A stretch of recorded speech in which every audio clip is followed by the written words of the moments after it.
How you feeling today? Free balling. Free falling. Welcome back, ladies and gents. Actually, see, that's your part. That is my part. My bad. I'm stepping on toes and throwing elbows. My bad. Go I'm a learned man. I learned from the greats, yourself included. But let me see if I got this right. Well, welcome back to the Nomad Golf Podcast. I'm here with the man, the myth, the legend, my personal teacher himself, my sensei, Mr. Damon Johnson. He is the logo. Konnichiwa. Today, on the last day of October, we have decided to travel down the road. We're going north. We're going north to discuss arguably one of the greatest ball strikers the golfing world has ever seen, in many eyes. There are some who would refute that, but we're going to travel up to Canada. Kitchener, Ontario, Canada, to be exact. The home of the sweet swinging Moe Norman. Okay. Now, is that the clown prince of golf himself? That has been one way of one scribe's way of describing this young man. It's a term of endearment. It is, depending on who says it and the tone that they're using. I've heard, Tiger and several other pros back in the days. Lee Trevino. Who else do we have? Tom Kite. Mr. British Open himself, Tom Watson, who said no one owned their swing like Mr. Moe Norman owned his swing. And he was a very, for lack of a better word, he was a very eccentric young man. That's one way of saying that. I know, before they were able to fully do the test that they wanted to do, they always assumed that he was autistic. This is true. And then what did they come out with? They said he was more of a savant. He was an acquired savant. Early on, I think he was like 5 years old. Him and a buddy were on one of those little... A sled, right? A sled, yeah, going down a hill in Canada. And they couldn't control it because apparently there's no brakes on those things. And I think he was 5. His buddy was like 9 or 10. They ran into the street and got lodged under a vehicle. And he took a pretty hard lump on the head. And his family said he changed. Something about him changed after that incident. Well, a hard knock to the head will change any man. True. But, and some could say maybe it changed him for the better. Because, he was a very smart individual. He could have been on the spectrum. We don't know. But, he was very smart with the numbers. He was a math person, a math whiz. But the one thing about him was that once he locked in on something, because his thing was he didn't want to be the best golfer. He didn't want to go out and win the most majors. He didn't want to go out and win the most tournaments. He wanted to be the best ball striker, the best striker of the golf ball. Now, what does that mean to you? He wants to be the best ball striker. For our audiences that don't know what a ball striker is, the new ones that are tuning in. Right. What does that mean to be the greatest ball striker? Well, to me, it means someone who is consistently hitting good shots. No matter what. They're hitting the ball where they want it to go. They see a shot, they hit a shot, they pull the shot off. More times than not. Now, if we're going to judge someone, I think the guy had 17 hole-in-ones in tournaments. 17. So that's impressive. Even to have more than one is impressive. Right. So you can say, okay, you get one by accident, right? Maybe two by accident. You get 17 in tournament play. one would say the young man was striking his golf ball. I think it's recorded where he has 9 double eagles. Now, as an individual who's actually had a double eagle himself, right here, double tweet. Mine was purely an accident. I thought I hit the ball over the green. This guy had 9. Obviously, he's golfing his ball. And he's also set the course record at 33 different golf courses. Well, that's impressive. That is impressive. I mean, the guy was an impressive striker of the golf ball, and he succeeded in reference to what he wanted to go out and do.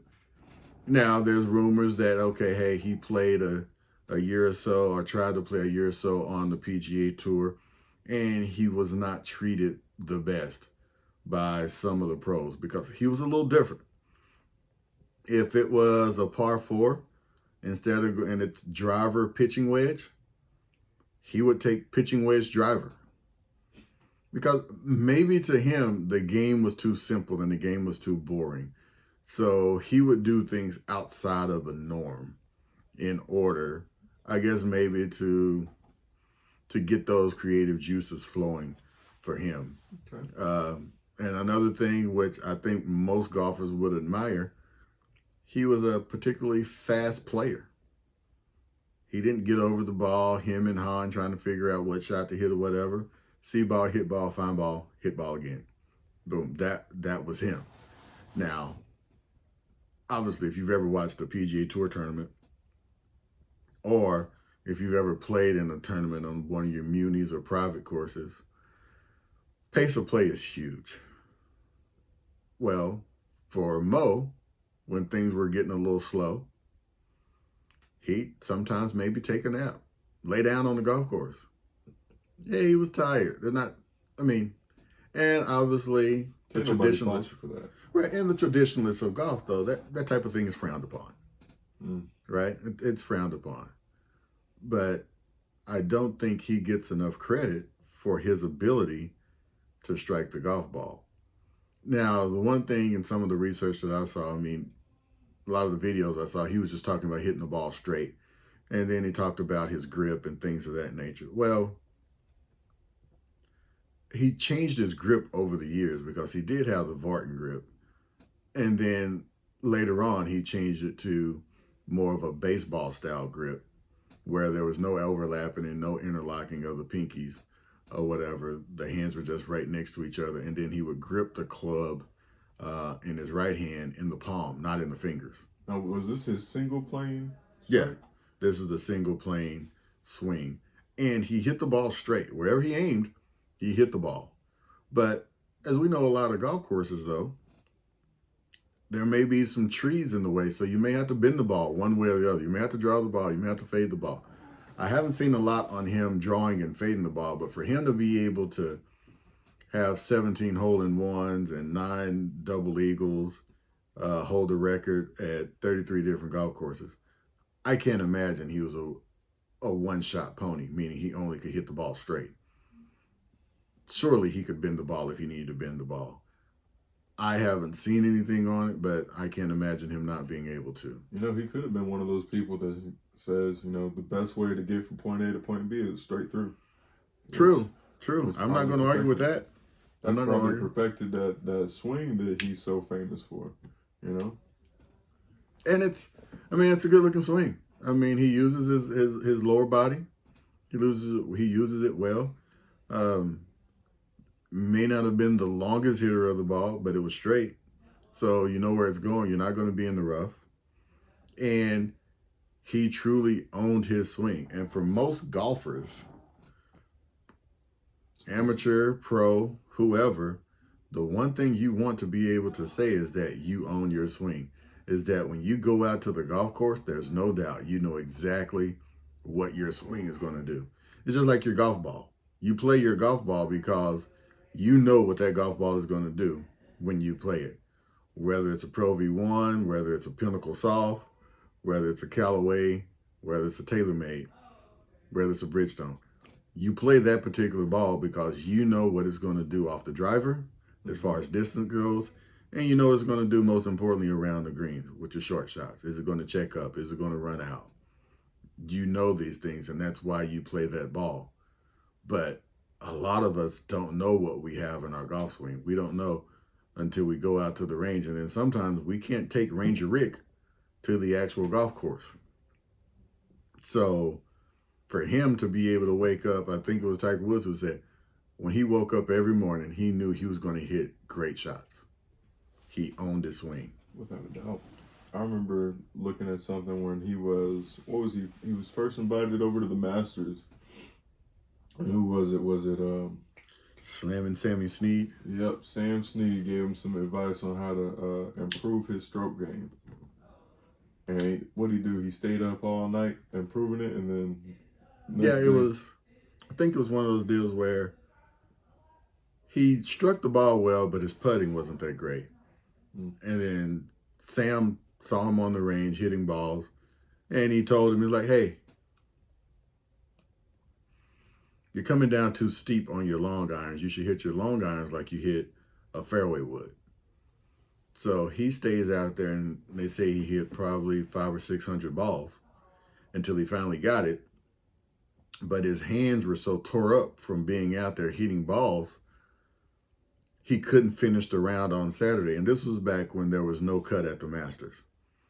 So he played the front nine, and then he walked off the course at the turn because his hands were in such bad shape from being out there all night trying to hone in and get and groove that swing with his long irons. Because at Augusta, back then, you're going to have long irons into those greens the way the course was playing.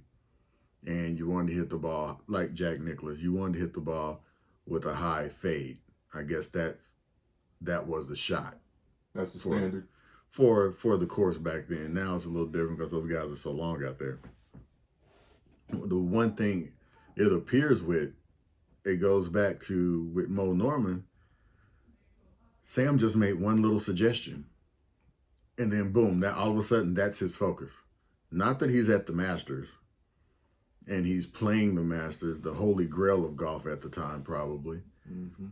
It wasn't the fact that he's there and he wants to finish that round or finish that tournament. He was trying to do that one thing.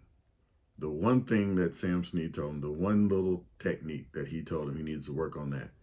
He stayed out there until he got it, but to his detriment, he wasn't able to finish the race.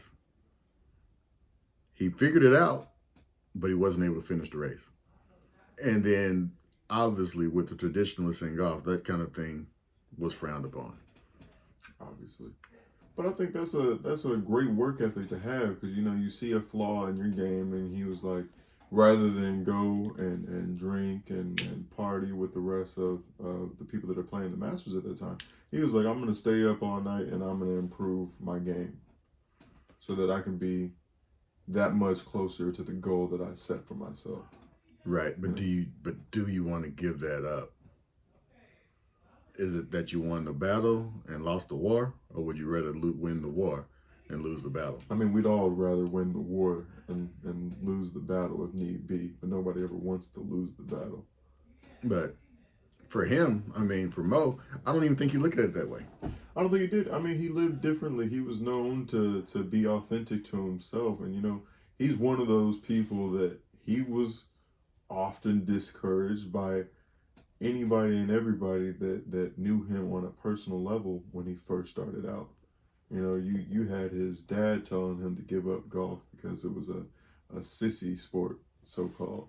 Right. And then you had his other parent, his mom, telling him to give it up. His siblings, like, why are you staying out there? You know, then you get to a level that most don't even make it to. And some of the people up there are telling you, hey, give it up, or you need to fix this about yourself, you need to fix that about yourself. And he was like, no, I'm going to stay authentic to myself. Right. And, I mean, he won a lot of tournaments in Canada. And the strange thing, though, is that he was never around for the award ceremony. He would win and then just leave. Wasn't a people person? Right. Well, I think he was just uncomfortable. And he even said he was uncomfortable around people and them asking him a question that maybe he didn't have an answer for. So he would just rather not even be there.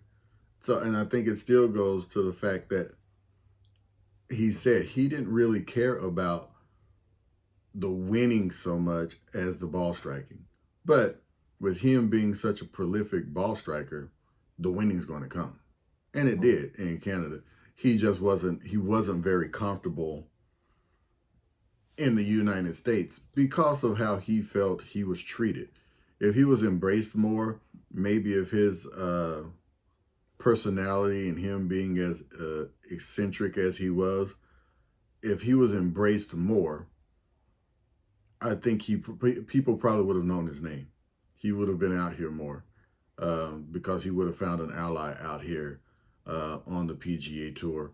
But being that he didn't find that ally and he felt like he was shunned and he was talked down to because of it, just basically came down to his thought process, right? His thought process was just a little different than everybody else, but his ball striking was a little better than everybody else.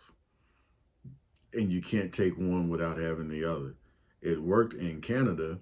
I mean, he won numerous amateur tournaments in Canada, but he just didn't feel comfortable being here in the States. He felt more comfortable at home. And there's nothing wrong with that.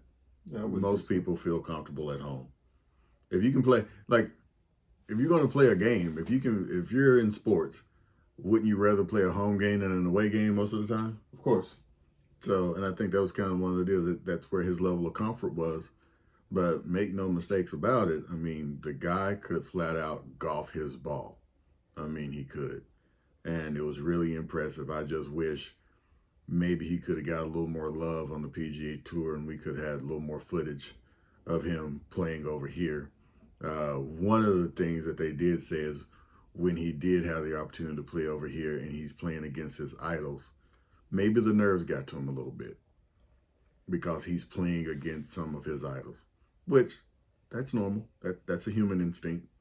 So, I mean, that will happen. But, hey, shout out to Mo Norman, arguably one of the best ball strikers golf has ever seen. Hey, they said it again and again. Thanks, Mr. Mo. Thanks for tuning in.